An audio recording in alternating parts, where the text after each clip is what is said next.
दोस्तों अमेरिकी नेवी का एक नया दौर का शुरुआत हो गया। आप सबको पता ही होगा कि अमेरिकी नेवी दुनिया के सबसे ताकतवर नेवी है और संख्या मूलक रूप में नहीं बल्कि पावरफुल जहाजों की वजह से अमेरिकी नेवी दुनिया के सबसे बड़े नेवी भी है। अमेरिका के पास 11 ऑपरेशनल सुपर एयरक्राफ्ट कैरियर है और दोस्तों ये सभी एयरक्राफ्ट कैरियर न्यूक्लियर पावर है और 1 लाख टन से अधिक भारी है। और दोस्तों मैं यहाँ पे जो अमेरिकी नेवी के नए दौर का शुरुआत का बात कर रहा हूँ असल में एयरक्राफ्ट कैरियर को लेके है। रिपोर्ट के मुताबिक अमेरिकी नेवी में 5 साल के इंतजार के बाद आखिरकार नेक्स्ट जनरेशन के सुपर एयरक्राफ्ट कैरियर मतलब यूएसएस जेरल्ड एल फोर्ड को अपना पहला ऑपरेशनल डिप्लॉयमेंट में उतार दिया गया। दोस्तों आज के इस वीडियो में आप लोगों को बताऊंगा कि अमेरिकी नेवी के प्राइड कहे जाने वाले दुनिया के सबसे बड़े और सबसे एक्सपेंसिव वॉरशिप कितना घातक है और कैसे ये अमेरिकी नेवी के लिए एक नया दौर का शुरुआत करने जा रहा है। तो डिटेल में जानने के लिए वीडियो के आखिर तक बने रहिए और चैनल को सब्सक्राइब और वीडियो को लाइक जरूर कीजिए। दोस्तों अमेरिकी नेवी के CVN-78 या फिर कहे तो पहला फोर्ड क्लास के aircraft carrier USS Gerald R Ford 5 साल पहले अमेरिकी नेवी में कमीशन हो गया था। पर इस जहाज को लेकर एक इंतजार था कि कब इस जहाज को अमेरिकी नेवी के द्वारा ऑपरेशनली डिप्लॉय किया जाए। रिपोर्ट के मुताबिक अमेरिकी नेवी के ये सुपर कैरियर अब अपने पहला डिप्लॉयमेंट के लिए तैयार है और डिप्लॉयमेंट काफी नजदीक है। दोस्तों रिपोर्ट में जानकारी दिया जा रहा है कि अमेरिकी नेवी के ये सुपर एयरक्राफ्ट कैरियर अपना फर्स्ट सेल के लिए तैयार है और ये सेल एक शॉर्ट क्रूज होगा जो कि नेटो देशों के अलायंस के साथ एक कोऑपरेशन भी होगा। दोस्तों यूएसएस जेरल्ड आर फोर्ड असल में फोर्ड क्लास के एयरक्राफ्ट कैरियर का पहला जहाज है। इस जहाज को आप अमेरिकी एयरक्राफ्ट कैरियर निमिट्स के रिप्लेसमेंट के रूप में भी देख सकते हैं क्योंकि इन जहाजों के क्लास का निर्माण असल में निमिट्स क्लास को बेड़े से डिकमीशन करने के लिए ही किया जा रहा है। दोस्तों अमेरिकी नेवी के लिए टोटल 10 फोर्ड क्लास के जहाजों के निर्माण का इरादा रखा जा रहा है ताकि निमिट्स क्लास के 10 जहाजों को रिप्लेस किया जा सके। फोर्ड क्लास के अंतर्गत पहला जहाज के रूप में जहां पे जेरल्ड आर फोर्ड को तैयार किया गया है तो वहीं पे दोस्तों अब तक के रिपोर्ट के मुताबिक दूसरा जहाज यूएसएस जॉन एफ कैनेडी भी अपने कंस्ट्रक्शन के दौर के सबसे आखिर में है और माना जा रहा है कि इसे साल 2024 तक अमेरिकी नेवी में कमीशन कर दिया जाएगा। तीसरा जहाज यूएसएस एंटरप्राइज और चौथा जहाज यूएसएस डॉर्सी मिलर को भी निर्माण किया जा रहा है और माना जा रहा है कि ये जहाज भी साल 2028 और साल 2032 तक अमेरिकी नेवी में कमीशन हो जाएगा। हालांकि इसके अलावा बाकी जहाजों को लेकर फिलहाल प्लान बनाया गया है जिनमें बताया जा रहा है कि 5वां जहाज के रूप में CVN-82 को साल 2027 से बनाना शुरू किया जाएगा जबकि साल 2036 तक इसे कमीशन कर दिया जाएगा। दोस्तों अमेरिकी फोर्ड क्लास के इन एयरक्राफ्ट कैरियरों को दुनिया के सबसे बड़े, सबसे भारी भरकम और सबसे महंगे तरीन जहाजों में भी गिना जाता है। हालांकि खाली इतना नहीं बल्कि अमेरिका की तरफ से खर्चा करके जिस जहाज को बनाया जा रहा है ये टेक्नोलॉजिकली भी उतना ही सोफिस्टिकेटेड और उतना ही आधुनिक है। दोस्तों फोर्ड क्लास के इन जहाजों को अगर देखा जाए तो इसे लेकर अमेरिका के द्वारा साल 2009 से ही काम शुरू कर दिया गया था। यूएसएस फोर्ड के कंस्ट्रक्शन के काम साल 2009 में जहां पे शुरू हुआ तो वहीं पे इसे 11 सितंबर 2013 में लॉन्च किया गया। 22 जुलाई 2017 में इसे कमीशन किया गया तो दोस्तों वहीं पे ये जहाज एक्टिव होने के बावजूद अब तक अपने पहले डिप्लॉयमेंट में नहीं उतरा था। रिपोर्ट के मुताबिक जहाज में कुछ ट्रायल का अंजाम दिया जा रहा था और 5 साल के ट्रायल और कई तरीके के टेस्ट के बाद अब इस जहाज को फाइनली ऑपरेशनल करते हुए अपने एक्टिव ड्यूटी के लिए डिप्लॉय किया जा रहा है। दोस्तों अमेरिकी नेवी के इन जहाजों के अगर कीमत को देखा जाए तो आपको काफी अधिक हैरानी होगा क्योंकि फिस्कल ईयर 2018 के रिपोर्ट के मुताबिक ये जो एयरक्राफ्ट कैरियर है इसका programme cost $37.30 billion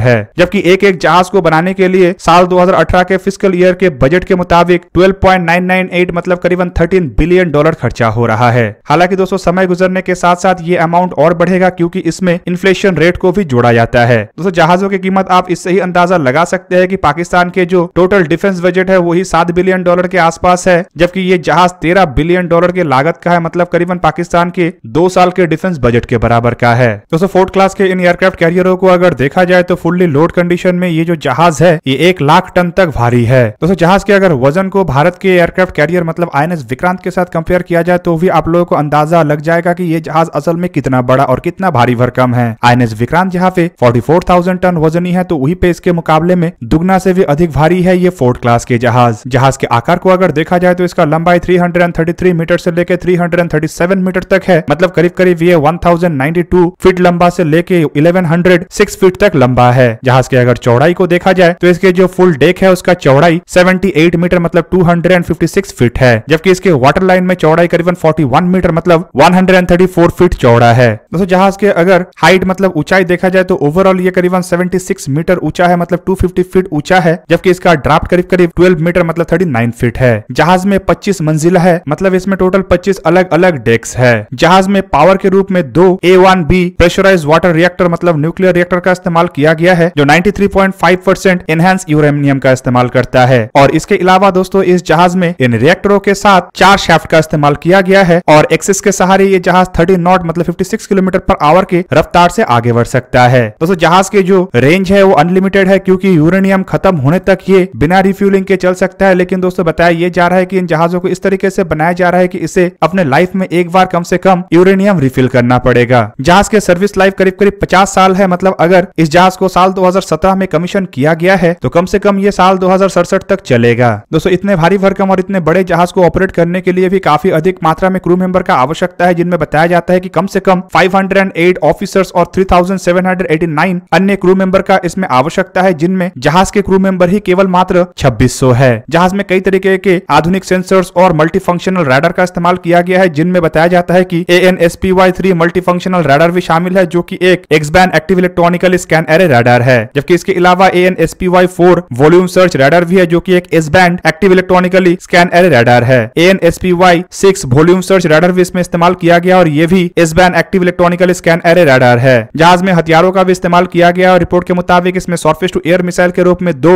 rim 162 evolve सी स्पैरो मिसाइलों का इस्तेमाल किया गया। और दोस्तों आप लोगों को यह भी जान रखना चाहिए कि जो इवॉल्व सी स्पैरो मिसाइल है यह असल में 50 किलोमीटर के रेंज तक काम कर सकता है और इसका रफ्तार माक 4 से अधिक है। हालांकि इसके अलावा इसमें 2 रिम 116 रोलिंग एयरफ्रेम मिसाइल का भी इस्तेमाल किया गया। और दोस्तों ये जो रोलिंग एयरफ्रेम मिसाइल है यह असल में मल्टी बैरल मिसाइल सिस्टम है, जिसमें मार्क 36 सॉलिड फ्यूल रॉकेट का इस्तेमाल किया गया है और ये 10 किलोमीटर के रेंज तक काम कर सकता है। हालांकि जहाज में गन के रूप में 3 क्लोज इन वेपन सिस्टम और 4 M250 कैलिबर के मतलब 12.7 मिलीमीटर के मशीन गन का इस्तेमाल किया गया है। जहाज के अगर कैरियर विंग को देखा जाए तो 75 से भी अधिक एयरक्राफ्टों को इसमें डिप्लॉय किया सकता है और इसके जो एविएशन फैसिलिटी है उसका आकार 333 मीटर बाई 77 मीटर है, जो इतना बड़ा है कि कई सारे एयरक्राफ्टों को एक साथ जहां पे होल्ड कर सकता है तो वहीं पे मल्टीपल ऑपरेशन के लिए कई सारे एयरक्राफ्टों को एक साथ टेक ऑफ और लैंडिंग भी करवा सकता है। दोस्तों खाली इतना नहीं बल्कि जहाज के और भी कई तरीके के फीचर है, जैसे कि जहाजों में अमेरिका के द्वारा इलेक्ट्रोमैग्नेटिक कैटapult लॉन्चिंग सिस्टमों का इस्तेमाल किया गया है, जो एक तरीके का ऐसा आधुनिक लॉन्चिंग सिस्टम है जो एयरक्राफ्टों को स्टीम कैटapult के जैसे ही लॉन्च करता है, लेकिन यहाँ पे स्टीम पावर के जगह में इलेक्ट्रोमैग्नेटिज्म का इस्तेमाल किया जाता है, जो अधिक पावर जनरेट कर सकता है और अधिक भारी भरकम एयरक्राफ्टों को डिप्लॉय कर सकता है। इसके अलावा अमेरिका के द्वारा जहाज में पहली बार की तरह एडवांस लैंडिंग सिस्टमों का इस्तेमाल किया गया है, जो और बेहतरीन ढंग से एयरक्राफ्टों को ऑपरेट करने में मदद करता है। दोस्तों फोर्थ क्लास के इन एयरक्राफ्ट कैरियरों को अगर देखा जाए तो इसमें एविएशन ग्रुप के रूप में जिन एयरक्राफ्टों का इस्तेमाल किया जाना है उसमें F-35 एयरक्राफ्टों से शुरू करके FA-18 super hornet aircraft, EA-18G growler एयरक्राफ्टों से शुरू करके E-2D हॉकआई जैसे एयरक्राफ्ट भी शामिल है और कई तरीके के अमेरिकी हेलीकॉप्टरों का भी इस्तेमाल, इवन ट्रांसपोर्ट एयरक्राफ्टों का भी इस्तेमाल इसमें किया जा सकता है। अमेरिका के दोस्तों ये जो एयरक्राफ्ट कैरियर है इसे दुनिया के सबसे सोफिस्टिकेटेड एयरक्राफ्ट कैरियर के रूप में इसीलिए भी देखा जाता है क्योंकि इसमें इस तरीके के टेक्नोलॉजी और कंस्ट्रक्शन मटेरियल का इस्तेमाल किया गया है जो अब तक कभी भी जहाजों के निर्माण में नहीं किया जा सका। दोस्तों अमेरिकी नेवी इन एयरक्राफ्ट कैरियरों के सहारे एक नया जनरेशन का शुरुआत करने जा रहा है और मैं ये इसीलिए कह रहा हूं क्योंकि ये अमेरिका के निमिट्ज क्लास एयरक्राफ्ट कैरियर के जनरेशन को समाप्त करने के साथ साथ अमेरिकी नेवी को एक नया दौर में पहुंचाएगा, जहां पे अमेरिकी नेवी के ताकत में तो बढ़ोतरी होगा ही, साथ में दुश्मन के मन में भी एक ऐसा ख्वाब पैदा किया जा सकेगा जिस ख्वाब के डर से दुश्मन अमेरिकी नेवी को चैलेंज करने का सोचेगा भी नहीं। दूसरी तरफ अगर चाइना के एयरक्राफ्ट कैरियरों के सपने को देखा जाए तो चाइना भी एयरक्राफ्ट कैरियरों का निर्माण कर रहा है, जिनमें 2 एयरक्राफ्ट कैरियर चाइना के द्वारा रशिया को कॉपी करके या फिर कहे तो रशियन एयरक्राफ्ट कैरियर के बेस पे बनाया गया है और तीसरा एयरक्राफ्ट कैरियर हाल ही में चाइना की तरफ से लॉन्च किया गया है, जो रिलेटिवली पहले एयरक्राफ्ट कैरियर के मुकाबले में बड़ा तो है, लेकिन बताया जाता है कि इसमें भी चाइना को अभी भी कई सारे परिवर्तन करना है और कई सारे नया टेक्नोलॉजी इनोवेशन करना है ताकि ये अमेरिका के एटलीस्ट निमिट्स क्लास के एयरक्राफ्ट कैरियर के आसपास आ सके, जबकि फोर्थ क्लास के एयरक्राफ्ट कैरियरों के आसपास आने के लिए चाइना को अभी भी 1.5 से 2 दशक तक इंतजार करना है। तो दोस्तों ये था आज का वीडियो। अगर आपको वीडियो अच्छा लगा तो लाइक कीजिए और मेरे चैनल को सब्सक्राइब कीजिए और साथ में बना हुआ बेल आइकन को भी प्रेस कर दीजिए ताकि आप मेरा वीडियो देख पाए सबसे पहले। जय हिंद।